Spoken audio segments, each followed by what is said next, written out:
expresses. Feast with thanksgiving and celebrate His love. Come to the table, enter His presence. Feast with thanksgiving and celebrate His love. This is the house of the Lord. The gates are open wide. Sinners and saints, strong and faint, all welcome to come inside. Come to the table, enter His presence. Feast with thanksgiving and celebrate His love. Come to the table, enter His presence. Feast with thanksgiving and celebrate His love. Sa ngalan ng Ama, ng Anak, at ng Espiritu Santo, Amen. sumainyo ang Panginoon. At sumainyo rin. Mga kapatid, tayo ay nagpupuri at nagpapasalamat sa Diyos na binigyan tayo muli ng panibagong buhay na gitna ng napakarami natin mga problema at pagsubok, tayo ay pinapalakas pa rin niya. Tayo ay nasa pangwalo ng linggo ng pangkaraniwan na panahon. Sabi ni San Ignacio na tayong mga Kristiyano at Katoliko ay dapat maghanap ng mabuti sa ating pang-araw-araw na karanasan. We should seek God always, in everything, in everyone, everywhere in our life. Pero paano mo makikita ang Diyos at ang kabutihan ng Diyos sa iyong buhay? Kapag marumi ang iyong puso, binubulag ka para hindi mo makita ang grasya ng Diyos. Dahil kung babalikan niyo ang turo ng ating Panginoon, blessed are those with a pure heart, for they shall see God. Kapatid, bigyan natin ng oras at panahon. Pumasok tayo sa ating mga kalooban. Tingnan natin ang ating puso. Malinis ba yan? Dahil pagpuno yan ng dumi ng kasalanan. Kapag meron niyang galit, puot, inggit, kataasan, hindi natin makikita ang Diyos. Hindi natin mararanasan ang bendisyon ng Panginoon. Kaya naman lumapit tayo minsan pa sa banal na misang ito, nagpapakumbaba, hilingin natin, sabihin natin sa Diyos, Panginoon, linisin mo ang aming mga puso't kalooban para makita ka namin. Panginoon, ituwid mo ang aming baluktot na puso't kaisipan para maging karapat-dapat kaming makatanggap sa iyo sa banal na misa. Aminin natin ang ating mga pagkakasala at sabay-sabay nating sabihin, inaamin ko. Sa makapangyarihang Diyos at sa inyo mga kapatid, na lubha akong nagkasala sa isip, sa salita, sa gawa at sa aking pagkukulang. Kaya isinasamo ko sa mahal na Birheng Maria, sa lahat ng mga anghel at mga banal, at sa inyo mga kapatid, na ako'y ipanalangin sa Panginoong ating Diyos. Kaawaan tayo na makapangyarihang Diyos. Patawarin tayo sa ating mga kasalanan at patnubayan tayo sa buhay na walang hanggan. Amen.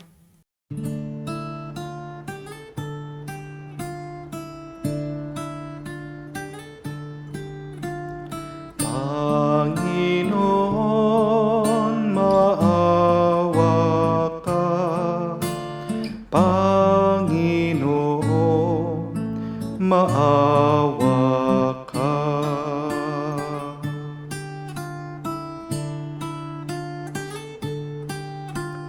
Kristo, maawa ka.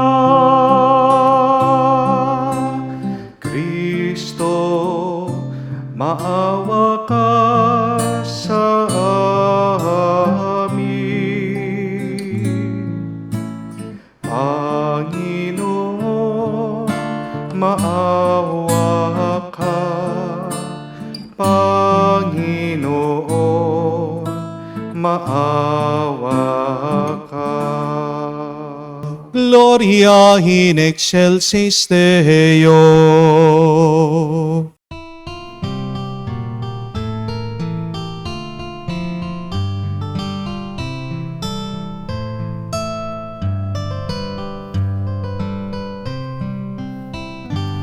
Luwalhati sa Diyos sa kaitaasan, kaloob sa lupa ay kapayapaan. Pinupuri ka at ipinangdarangal, sinasamba ka dahil sa dakila mong kalwalhatian.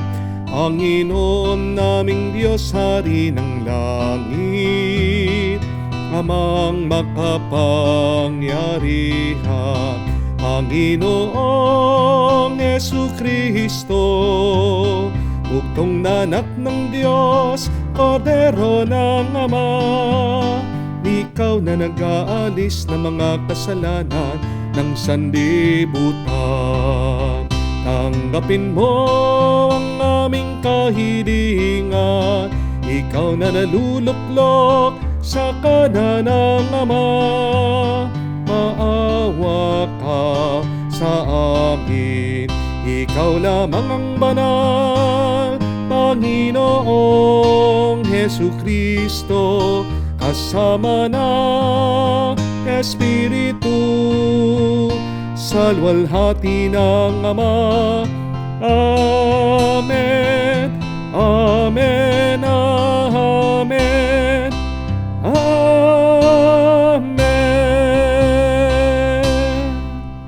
Manalangin tayo. Ama naming makapangyarihan, ipagkaloob mong maitaguyod ang sanlibutan sa matiwasay na pag-iral, ayon sa layunin mo para sa aming kapakanan, sa pagsamba sa iyo na may panatag na kalooban. Sa pamamagitan ni Jesucristo kasama ng Espiritu Santo, magpa sa walang hanggan. Amen.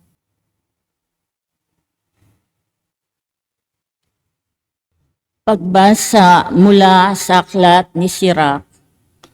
Pag niliglig mo ang bistay, maiiwan ang magaspang. Pag ang tao'y nagsasalita, kapintas ay lumilitaw. Ang gawa ng pagpapalayok ay sa horno na susubok. Ang pagkatao ng sinumay makikita sa usapan. Sa bunga ng punong kahoy, nakikilala ang ginagawang pag-aalaga.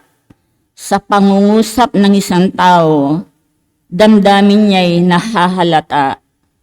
Huwag mo munang pupurihin ang isang tao hanggang hindi nakapagsasalita, sapagkat doon mo pa makikilala ang tunay niyang puso't diwa. Ang salita ng Diyos. Salamat sa Diyos.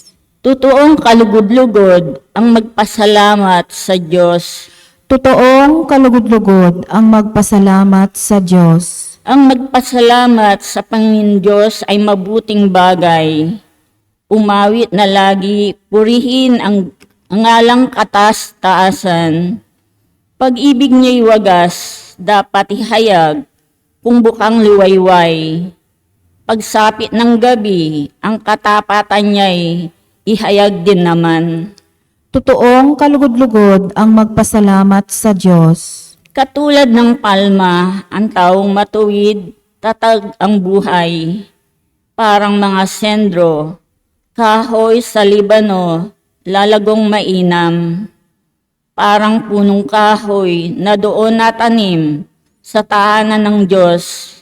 Sa banal na templo, ito'y lalago na kalulugod. Totoong kalugod-lugod ang magpasalamat sa Diyos. Tuloy ang pagbunga kahit na ang puno'y ito'y tumanda, lunti at matatag, at ang dahon nito ay laging sariwa. Ito'y patotoo ng Panginoong tunay na matuwid. Siya kong sanggalang, matatag na batong, walang bahid dungis. Totoong kalugod-lugod ang magpasalamat sa Diyos.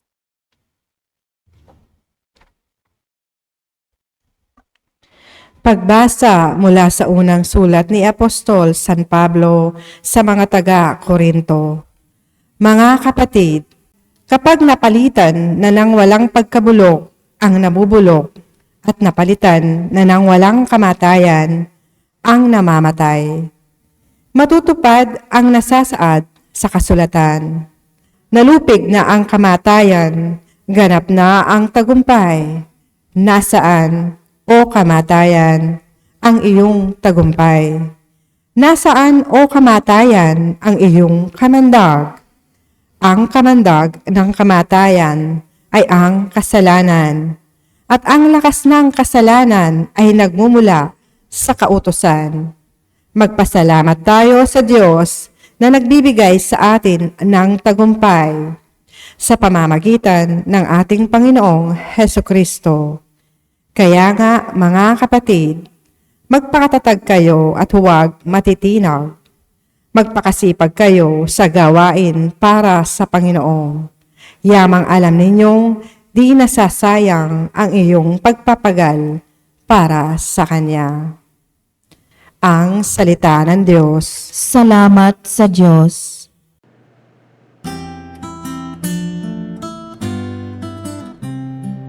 Alleluia, alleluia, alleluia, alleluia, alleluia, alleluia, alleluia, alleluia, alleluia, alleluia, alleluia, alleluia. Sa daigdig ay laganap, liwanag na sumisikat, salitang buhay ng lahat. Aleluya, aleluya. Sumainyo ang Panginoon. At sumainyo rin. Ang mabuting balita ng Panginoon ayon kay San Lucas. Papuri sa iyo, Panginoon. Nung panong yun, tinanong ni Jesus ang kanya maalagad ng patalimhaga. Maaari bang maging taga-akay ng bulag ang isa ring bulag? Kapwa sila mahuhulog sa hukay kapag ginawa ang gayon. Walang alagad na higit sa kanyang guro. Ngunit kapag lubos ang naturuan, siya'y magiging katulad ng kanyang guro. Ang tinitingnan mo ang puwing sa iyong kapatid, ngunit hindi mo pinapansin ang tahilan sa iyong mata. Paano mo masasabi sa iyong kapatid, bayaan mong alisin ko ang iyong puwing. Gayon hindi mo nakikita ang tahilang nasa iyong mata? Mapag-imbabaw. Alisin mo muna ang tahilan sa iyong mata at makakakita ka ng mabuti. Sa gayon, maalis mo ang puwing sa iyong kapatid. Walang mabuting punong kahoy na namumunga ng masama. At walang masamang punong kahoy na namumunga ng mabuti. Nakikilala ang bawat punong kahoy sa pamamagitan ng kanyang bunga, sapagkat hindi nakapipitas ng igos sa puno ng aroma. At di rin nakapipitas ng ubas sa puno ng dawag. Ang mabuting tao ay nakakapagdulot ng mabuti, sapagkat tigib ng kabutihan ang kanyang puso. Ang masamang tao ay nakapagdudulot ng masama, sapagkat puno ng kasamaan ang kanyang puso. Sapagkat kung ano ang bukang bibig, siyang laman ng dibdib. Mga kapatid, ang mabuting balita ng ating Panginoon. Pinupuri ka namin, Panginoong Hesukristo. Magandang araw po muli sa inyong lahat. And a blessed Sunday po sa inyong lahat. Can we greet each other? Happy Sunday! Happy Sunday po sa inyong lahat. Happy Sunday po, lalong-lalo na sa ating po mga taga-subaybay, nasa ibang bansa, malayo man po tayo sa bawat isa, tayo po ay nagkakaisa sa pamamagitan ng banal na misa. Dalangin ko po ng ating mga banal na misa ay nakakatulong sa inyo. Naway pagpatuloy niyo po ang inyong pagdarasal at umasa kayo na kayo ay pagpapalain ng Diyos ng sobra-sobra. Amen? May isa pong kwento tungkol po sa isang misis. Nung minsan tinawagan po niya yung kanyang mister. Sabi niya, umuwi ka! Umuwi ka! Ngayon din! Umuwi ka! Medyo galit po itong misis. Kaya ito pong lalaki nagmadali na umuwi doon sa kanilang tahanan. Nadatnan po niya yung kanyang misis. Talagang nakasimangot, no? Nakakunot ang kanyang kilay. At sabi niya, tingnan mo, nagsusumbong yung iyong anak sa akin. Ito pong anak nila, babae, 5 years old. Sabi po ng misis, anak, sabihin mo, anong nakita mo kagabi? Ito pong babae, itong bata, sabi niya, nakita ko po si Papa, kasama niya si Yaya.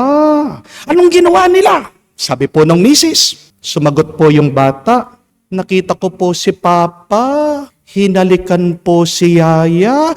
Tingnan mo na, tingnan mo na. Pagkatapos ano pa? Sabi po ng misis. Sumagot po yung bata, sabi, pagkatapos po, pumasok sila doon sa kwarto. Sabi po ng bata, oh, ano ba? Sige, sabihin mo, sabihin mo. Sabi po ng misis, pagkatapos po, nakita ko, hinubaran po si Yaya ni Papa. Pagkatapos, anong ginawa? Pagkatapos po, sabi ng bata, nag-wrestling po sila. Talaga?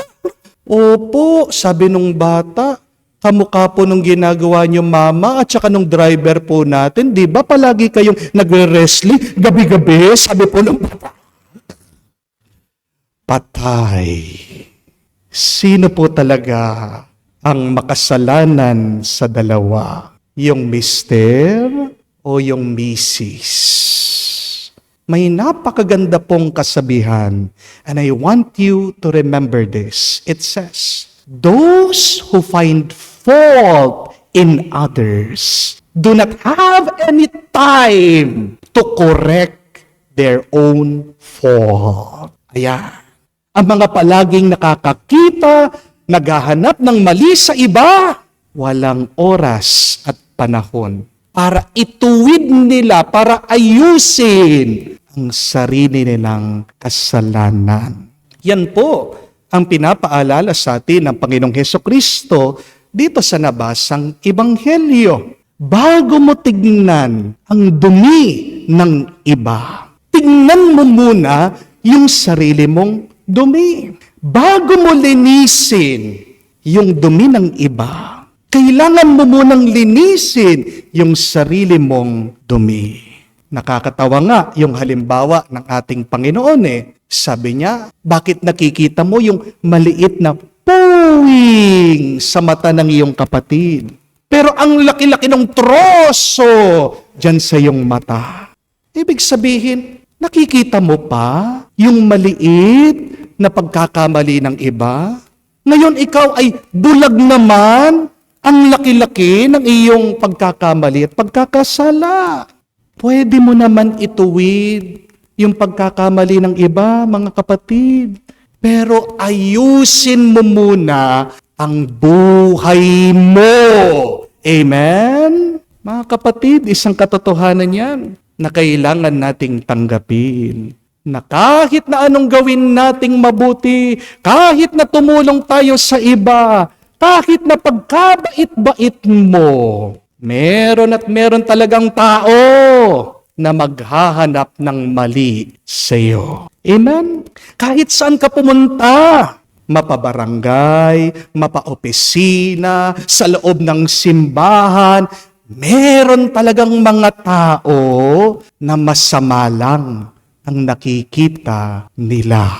Amen? May mga tao na ginawa nilang libangan ang paghahanap ng mali sa kanilang mga kapwa. Amen? At meron din mga iba ginawang expertise ang pamamansin sa kakulangan ng iba. Ang tawag natin sa kanila ay may PhD sila. Anong ibig sabihin ng PhD? Doctor of Philosophy? Hindi po. Tandaan niyo ito. PhD. Persons hating differences. May taong ganyan na ang nakikita yung pagkakaiba, yung diferensya ng ibang tao. At pag nakita na may kakaiba, agad nagagalit, nagkikimkim ng pagkamuhi at poot sa ibang tao. Marami din po CPA. Anong ibig sabihin ng CPA? Certified Public Accountant? Hindi po. CPA means can't please always. Di ba? Ang daming mga ganyan. Ginawa mo na ang makakaya mo, you can't please them always. Pero yan ang nakakapagtaka, hindi po ba? Bakit ba merong mga tao naghahanap ng mali, naghahanap ng butas sa ibang tao? Why are there people who are so focused on the sins of others that they forget their own sins? Bakit ba merong mga tao na imbis na tingnan nila yung grasya ng Diyos, ang kabutihan ng Diyos, palaging napapansin nila ay mali ang palaging hinahanap nila, kasalanan ng ibang tao. My dear friends, there are 3 reasons why there are fault finders.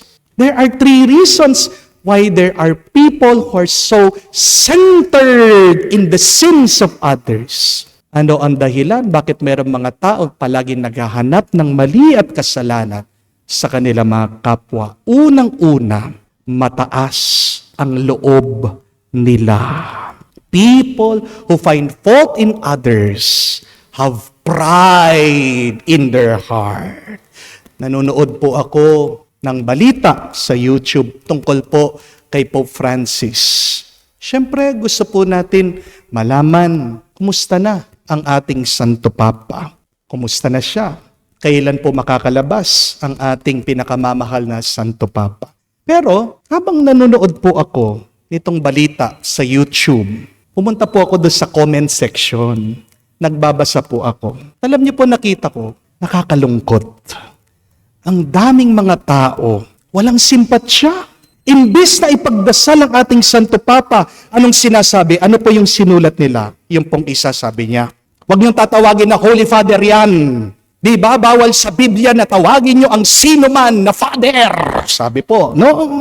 Isa lang ang Holy Father. Yan lang ang Diyos. Sabi po, galit na galit. Yung nagko-comment. All caps po yung sinulat nitong taong ito. Yung isa naman, sabi po niya, kung talagang banal yan, hindi magkakasakit yan. May ganun. Kapag banal ka na, ibig sabihin, forever na ang buhay mo. Yung pong isa, sumulat pa, sabi niya, anong naging Holy Father yan? Namamatay na. Di po ba nakakalungkot? Isipin niyo, may sakit na yung tao, pero ang nakikita pa rin ng mga tao, yung mali. Puro negatibo pa rin ang pananalita ng mga taong ito. And I was trying my best to understand these people. I do not want to judge them. I was trying to understand them. Where are they coming from? Tinatanong ko, bakit ganyan naman mag-comment, magsalita ang mga taong ito? At naalala ko po yung sabi ni San Agustin, sabi niya, that the mother of all sins is pride. Ang taong mayabang, walang nakikitang mabutihan. Do not assume, my dear friends, that you're always right. Do not think, my dear friends, that you're always good. Mababasa din naman po natin sa Biblia, there's only one who is good, and that is God. Kung alam mo, ikaw, hindi ka perpekto, dapat maghinay-hinay ka. Kapag iniisip mo na ikaw ay tama, may kataasan na ang loob mo. Mas maganda na ikaw ay magpakumbaba. Hindi po ba? And what is the sign that you're humble? It is this. The humble are always silent, but the proud are always loud. Tahimik lang, nagpapakumbaba, pero maingay ang mga matataas ang loob. Ang mga mayayabang, walang awa. Ang mga mayayabang, kapag nahihirapan ng iba, masaya pa sila. Di niyo po ba napansin? Ganyan ang mga hambog. Nandapa na nga ang tao, sinisipa mo pa. Nahihirapan na nga ang tao, kinukutsya mo pa. Gumagapang na ang tao, pinagtatawanan mo pa. Nakakalungkot isipin, merong mga tao, para lang umangat sila, binababa nila ang mga kapwa nila. Nakakalungkot isipin na merong mga tao na para mapansin lang sila, sisiraan nila ang mga kapwa nila. Pero huwag po kayong mag-alala mga kapatid, dahil ang mga mayayabang, may araw din sila. Amen? Ano po ang nakasulat?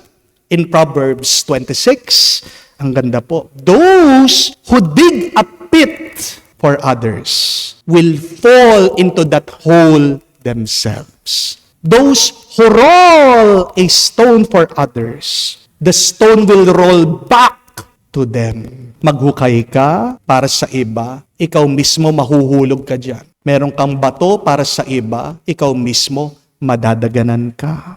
Ang paninira na ginagawa mo sa iba, babalik at babalik sa'yo. Ikaw talagang masisira. Amen? Huwag po tayo mag-alala kung hinahanapan tayo ng butas ng iba. Darating ang araw, yang butas na ginawa nila, mahuhulog din sila dyan. Amen? Pero pangalawa, masama ang loob na mga naghahanap ng mali sa iyo. Nung minsan, naalala ko, naglalakad ako sa mall, kasama ko po yung kaibigan ko, bigla-bigla, sabi niya, tingnan mo, yung taong yun. So pinansin ko po. Tapos sabi po nung kaibigan ko, nakita mo, ang pangit niya, yung demonyong yan, sabi po niya, no? So pinakatingnan ko naman po. Hindi ko alam kung sira na bang aking salamin, pero sabi ko, normal naman yung itsura nitong tao. Hindi naman mukhang demonyo. No? Hindi naman siya disfigured, wala naman siyang disability. Mahusay naman kanyang pananamit. At sa aking pagtatanong, kaya pala, gano'n yung sinabi ng aking kaibigan. Dahil yung tinuturo niya, may kasalanan sa kanya. Yung tinuturo niya, kaaway pala niya. Tingnan niyo po kapatid, yung lumalabas sa atin ay nanggagaling sa ating kalooban. Kapag wala kang nakikitang mabuti sa iba, ibig sabihin, wala kang mabuti sa iyong kalooban. Yan ang ibig sabihin ng ating Panginoon. That out of the fullness of one's heart, does the mouth speaks. Kapag puro masama ang lumalabas sa iyong bibig, masama ang laman ng iyong puso. Pero kung gusto mong mabuting lumabas sa iyong bibig, kailangan punuin mo ng kabutihan ang iyong puso. Masama ka magsalita kasi meron kang sama ng loob. Amen? Understand this, my dear friends, that we treat others how we treat ourselves. You cannot love others if you do not love yourself first. Wow! Totoo po yan, hindi po ba? Kaya nga, kung masama ang trato ng ibang tao sa iyo, unawain mo ang taong yan. Masama kasi ang trato niya sa kanyang sarili. Ang tawag po dito, projection. Madalas ang mga nakakakita po ng pangit sa iba, pansinin nyo, di ba ang pangit nila?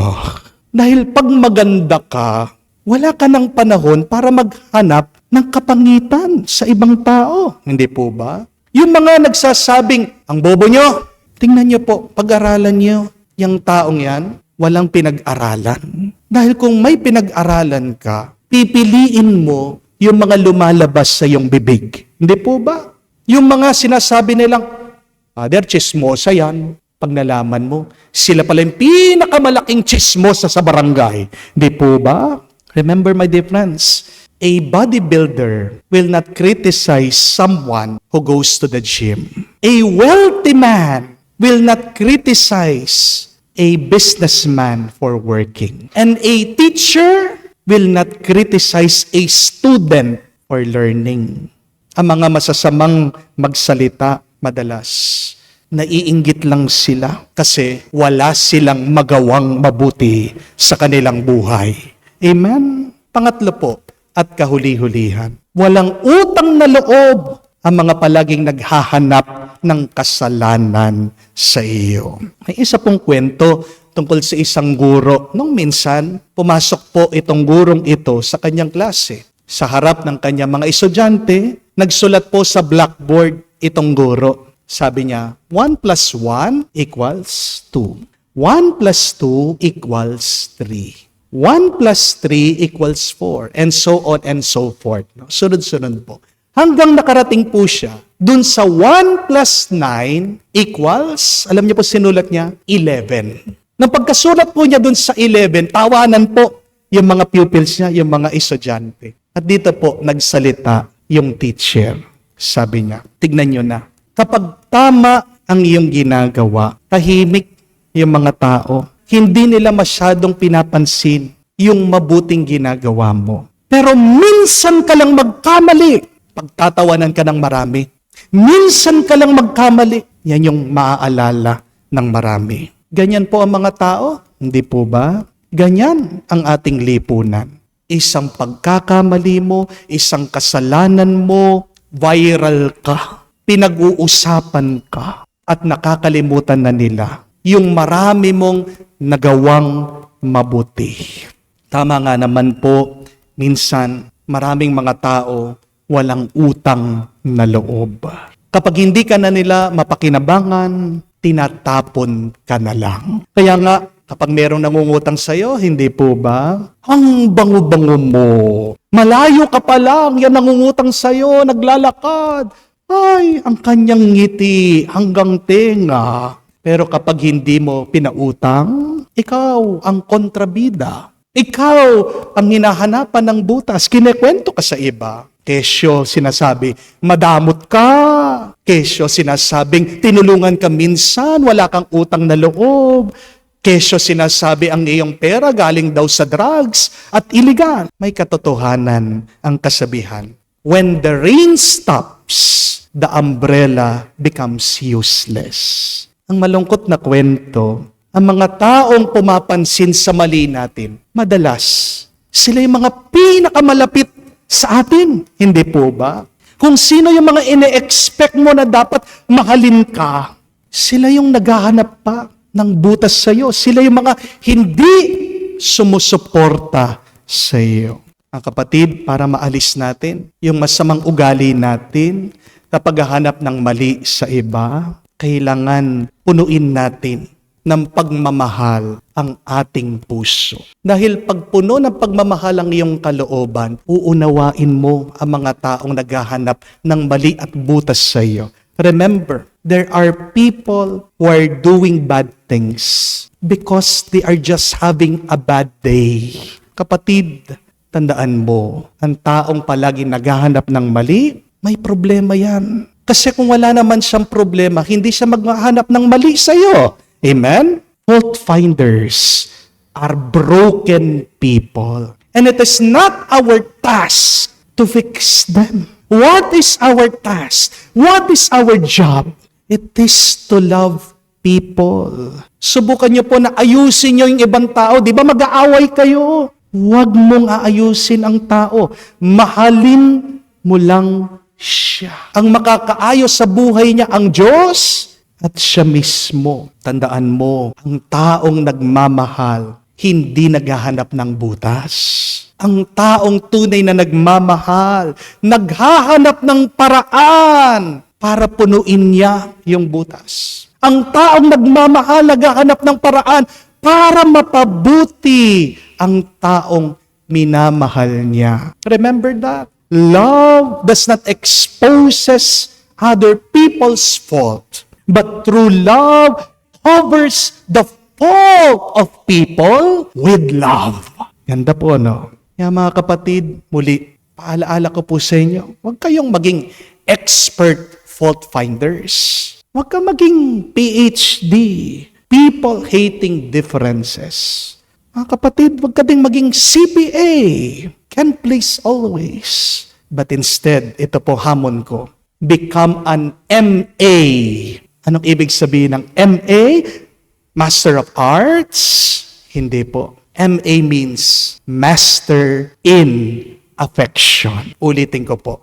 Master in Affection. Kayo nga po, Master in Affection. Ibig sabihin, magpakabihasa ka, maging eksperto ka sa pag-ibig at pagmamahal mo sa iba. Be affectionate, be loving to people who try to find fault in you. Unawain na lang po natin mga kapatid, yung mga naghahanap ng mali at masama sa iyo. Dahil sila lang ay mataas ang loob, may masama ang kanilang loob, at wala lang silang utang na loob. Ito po ang ating ipagdasal. Punuin sana tayo ng Diyos ng pagmamahal para lahat ng lumabas sa ating isip at bibig ay mabuti at maganda. Basta tandaan mo, madami man ang magtuturo ng mali mo. Ang pinakamahalaga ay mahal ka ng Diyos at mabuti pa rin ang Diyos sa iyo. Sobra-sobra. Amen? Amen. Sumasampalataya ako Sa Diyos, amang makapangyarihan sa lahat, na may gawa ng langit at lupa. Sumasampalataya ako kay Jesucristo, iisang anak ng Diyos, Panginoon nating lahat. Nagkatawang tao siya lalang ng Espiritu Santo. Ipinanganak ni Santa Mariang Birhen, pinagpakasakit ni Poncio Pilato, ipinako sa krus, namatay, inilibing, nanaog sa kinaroroonan ng mga yumao. Nang maikatlong araw na buhay na maguli, umakyat sa langit, naluklok sa kanan ng Diyos amang makapangyarihan sa lahat. Doon magmumulang paririto at huhukom sa nangabubuhay at nangamatay na tao. Sumasampalataya naman ako sa Diyos Espiritu Santo, sa banal na simbahang Katolika, sa kasamahan ng mga banal, sa kapatawaran ng mga kasalanan, sa pagkabuhay na muli ng nangamatay na tao, at sa buhay na walang hanggan. Amen. tayo ay magpasalamat sa amang naghahangad ng kabanalan para sa kanyang mga anak, puno ng pagmamahal sa kanya. Dalhin natin ang ating mga pangangailangan at sambitin. Panginoon, dinggin mo kami. Panginoon, dinggin mo kami. Para sa mga namumuno sa simbahan, upang maging masigasig sila sa pagtahak sa landas ng pagtutuwid sa sarili at sa daan ng kabanalan, manalangin tayo sa Panginoon. Panginoon, dinggin mo kami. Para sa lahat ng mga kabataan ng ating bayan, nawa ay magtulungan sila sa pagtutuwid sa isa't isa nang matamo ang pangarap nilang kaganapan. Manalangin tayo sa Panginoon. Panginoon, dinggin mo kami. Para sa mga namumuno sa ating bansa, upang mahanap nila ang tamang paraan sa pagtutuwid sa mga kamalian ng ating lipunan. Manalangin tayo sa Panginoon. Panginoon, dinggin mo kami. Sa katahimikan po ng ating puso, banggitin din natin sa Diyos ang ating mga personal na pangangailangan. Ama naming bukal ng kabanalan, sinugo mo sa amin ang iyong banal na Espiritu upang matukyan namin ang matuwid na landas ay ang daan ng kaganapan sa buhay. Hinihiling namin ito sa pamagitan ng iyong anak na si Jesucristo, aming Panginoon. Amen.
Manalangin kayo mga kapatid, para ng ating mga paghahain ay kalugdan ng Diyos, amang makapangyarihan. Tanggapin nawa ng Panginoon itong paghahain sa iyong mga kamay sa kapurihan niya at karangalan sa ating kapakinabangan at sa buong sambayanan niyang banal. Ama naming lumikha, pinagkaloob mo ang mga dapat ialay upang aming sambahin ang iyong ngalan. Kawan mo kami at pagbigyan upang ang iyong kalooban para kami makapaghain ay mapakinabangan bilang pagpapala mo sa amin. Sa pamamagitan ni Kristo kasama ng Espiritu Santo, magpa sa walang hanggan. Amen. Sumainyo ang Panginoon. At sumainyo rin. Itaas sa Diyos ang iyong mga puso at diwa. Itinaas na namin sa Panginoon. Pasalamatan natin ang Panginoong ating Diyos. Marapat na siya ay pasalamatan. Ama naming makapangyarihan, tunay nga marapat ikaw ang aming pasalamatan. Sa pamamagitan ni Kristo na aming Panginoon, siya ay naging kapwa naming maasahan upang may mangunang umako sa pananagutan. Dahil hangad mong magbago ang kinamihas ng pagkakanya-kanya ng sangkatauhan. Bunga ng pagtitiis, siya ay nanaig at ang kamatayan ay kanyang nalupig. Kaya't siya ay aming daan para aming masapit ang iyong tapat at maasahang pag-ibig. Kaya kaisa ng mga anghel nagsisiawit ng papuri sa iyo.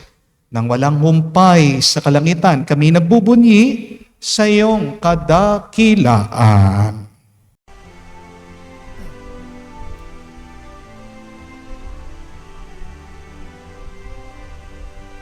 Santo, Santo, Santo, Panginoong Diyos ng mga hukbo, napupuno ang langit at lupa ng kadakilaan mo. Hosana, Hosana, sa kaitaasan, pinagpala ang naparito. Sa ngalan ng Panginoon, Hosana, Hosana, sa kaitaasan, Hosana, Hosana, sa kaitaasan.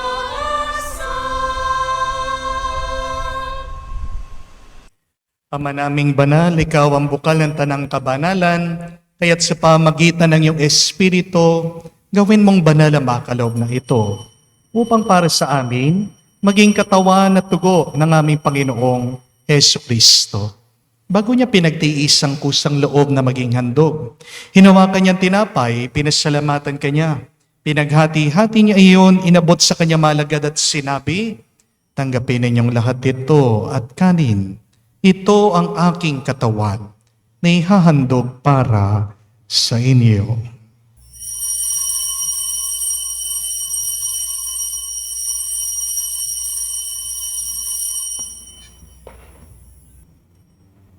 Gayon din naman nang matapos ang hapunan, hinawakan niyang kalis. Muli kanyang pinasalamatan. Inabot niyang kalis sa kanya malagad at sinabi, tanggapin ninyong lahat ito at inumin. Ito ang kalis ng aking dugo, ng bago at walang hanggang tipan. Ang aking dugo na ibubuhos para sa inyo at para sa lahat, sa ipagpapatawad ng mga kasalanan. Gawin ninyo ito sa pag-aalaala sa akin.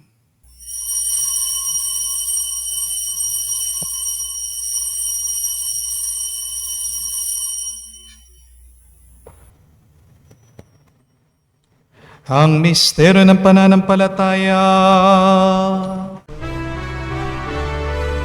Aming ipinahayag na namatay ang iyong anak, nabuhay bilang Mesiyas at magbabalik sa wakas para mahayag sa lahat.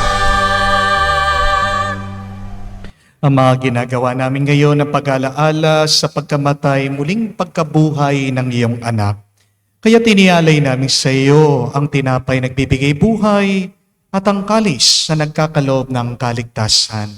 Kami nagpapasalamat dahil kami yung minarapat na tumayo sa harap mo para maglingkod sa iyo.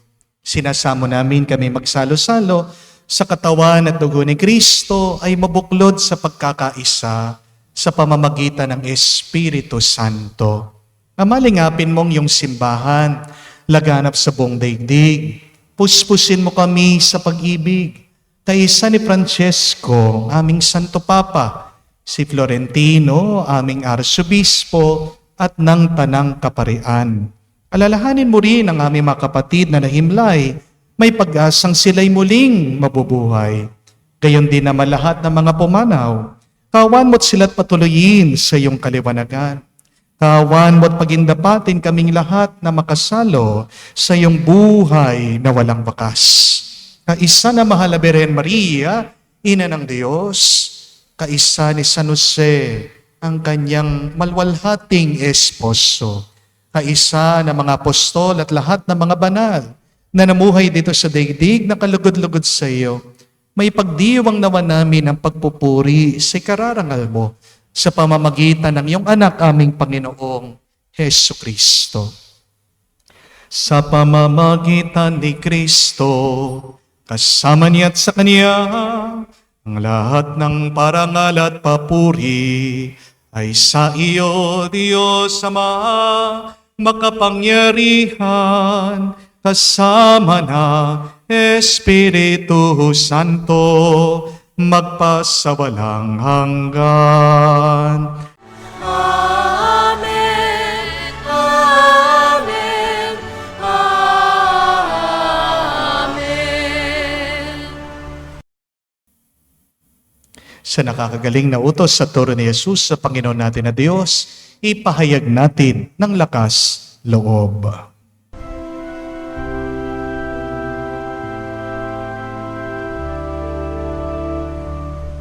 Ama namin, sumasalangit ka, sambahin ang ngalan mo, mapasa amin ang kaharian mo, sundin ang loob mo dito sa lupa para nang sa langit.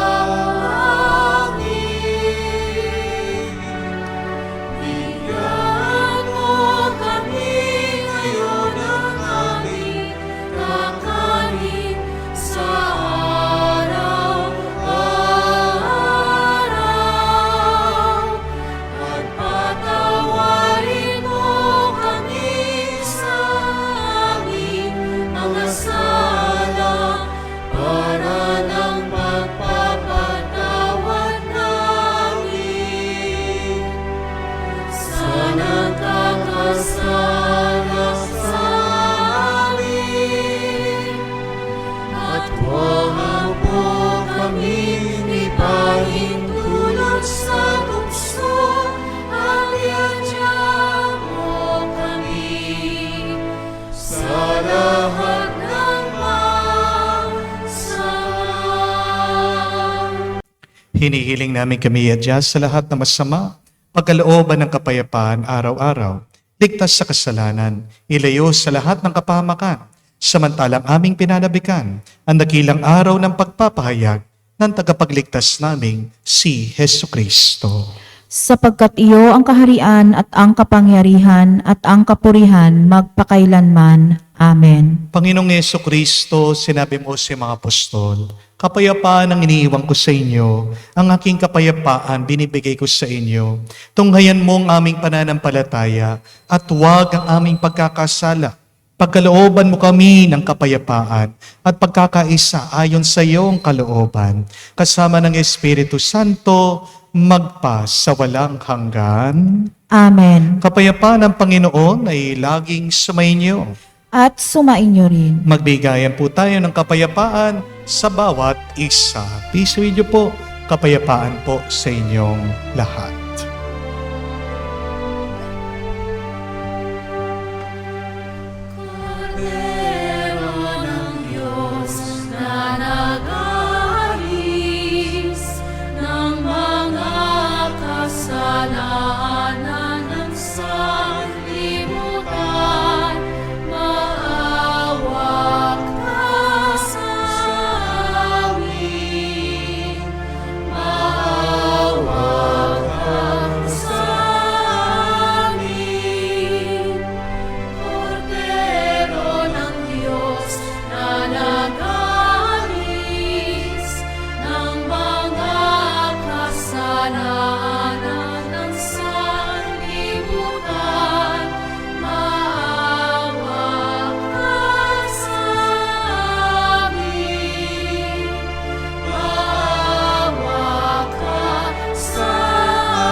Mga kapatid, naririto ang ating Panginoong Jesucristo, ang Kordero ng Diyos. Siya nag-aalis sa mga kasalanan ng sanlibutan. Mapalad tayong lumalapit sa piging ng Kordero. Panginoon, hindi ako karapat-dapat na magpatuloy sa iyo, ngunit sa isang salita mo lamang ay gagaling na ako.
Lumuhod po tayo para sa panalangin para sa mga may sakit.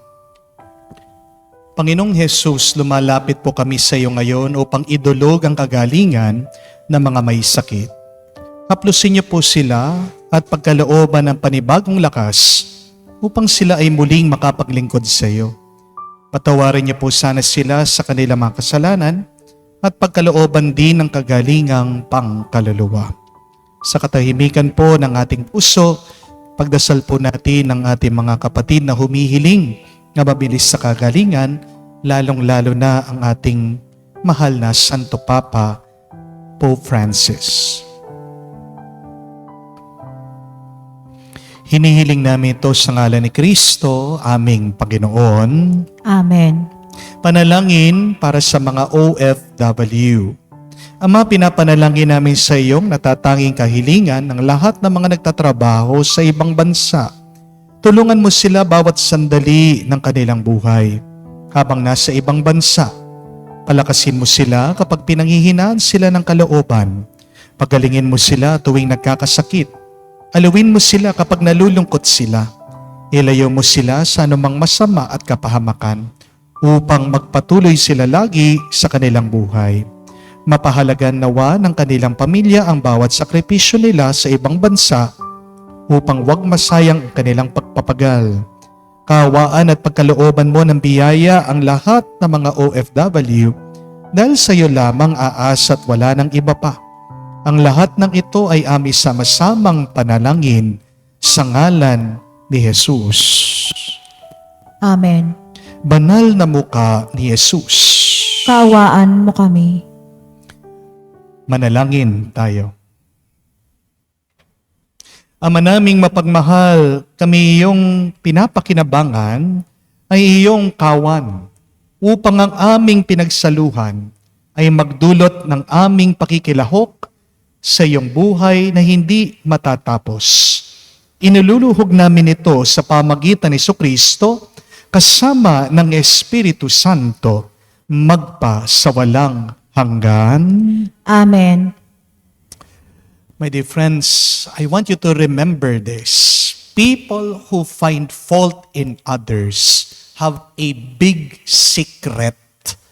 May tinatago ang mga taong naghahanap ng mali, ng butas sa kanilang mga kapwa. Kaya sila ay naghahanap ng mali sa iba dahil ayaw nilang ipakita ang kanilang sikreto, ang kanilang tinatago. At anong katotohanan sa mga taong naghahanap ng mali sa kanilang mga kapwa? What is the secret of these fault finders? Una, na mataas ang kanilang loob. May kayabangan sila. Gusto nila sila lang ang tama. Gusto nila sila lang ang nakaangat. Gusto nila sila lang ang mabuti.